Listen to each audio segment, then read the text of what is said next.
Oh, sorry, what were you saying about Islam? Islam comes masqueraded as peace. Islam doesn't masquerade as peace. The word literally means peace. They have a principle in the Quran called taqiyah. I would love to know where this magical principle in the Quran actually is. Are Muslims allowed to lie for the sake of spreading Islam? So you don't have an actual reference from the Quran because it doesn't exist in the Quran. The irony is just delicious.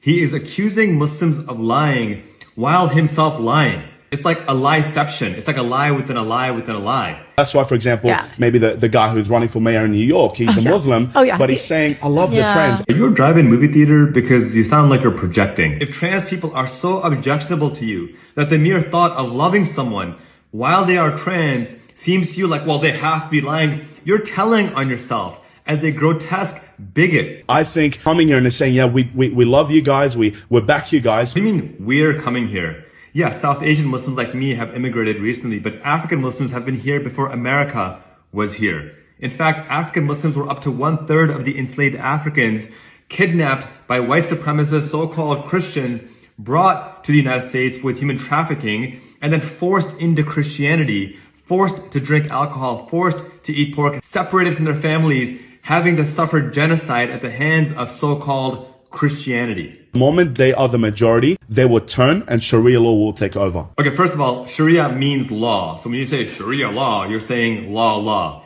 You're like those annoying baristas who say chai tea. It's just tea. Chai means tea. Don't be that guy.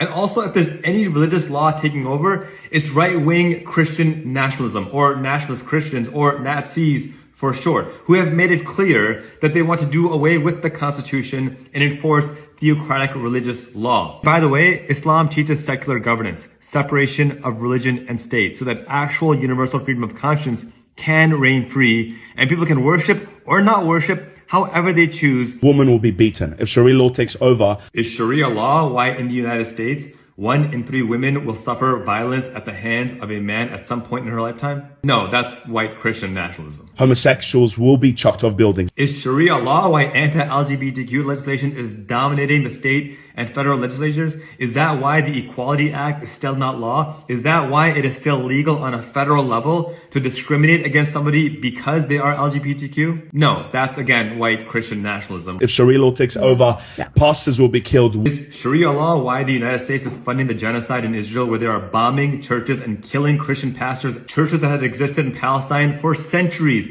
unharmed, protected by the Muslims as Islam and the Quran commands them to protect churches and pastors? No, again, that's white Christian nationalism. Women will be raped. Is Sharia law why 98% of men who commit rape in the United States will never see a day in prison? Is Sharia law why a Christian man in Idaho got 6 months in jail for raping girls for 5 years straight? No, again, that's white Christian nationalism right here in the United States. Children will be turned into Muslims. There's 0 examples of anyone forcing Islam on children. However, there is a moment in American history where indigenous children and African children were forced out of their ancient religions and forced into Christianity. So once again, you're projecting what white supremacist nationalist Christian extremism did in the United States of America. And churches will be bought and turned into mosques. Okay, on this, he might have a bit of a point, because as certain church communities are dwindling in congregation membership,